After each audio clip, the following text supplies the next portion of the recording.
তলে তলে আওয়ামী লীগের সঙ্গে আঘাত করে ছাত্রলীগের সকল ভোট জামাত নেই। জামাতে ইসলামীর এত ভোট থেকে আসলো যে গতকাল আপনারা দেখেছেন আমাদের ডাকসু ইলেকশন হয়েছে। ইলেকশনে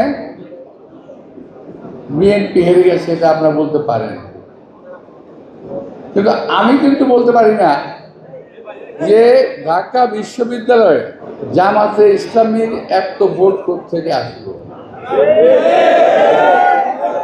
আমার তো হিসেবে মিলে না ভাই।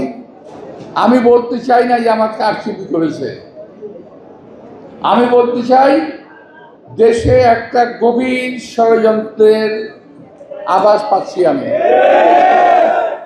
আমরা যখন বিভিন্ন দল একসঙ্গে বসি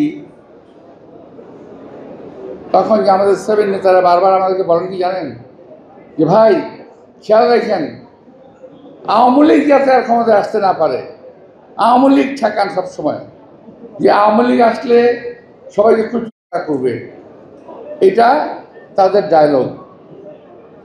আমরা সেভাবেই চললাম, আর তলে তলে আওয়ামী লীগের সঙ্গে আঘাত করে ছাত্রলীগের সকল ভোট জামাত নেই।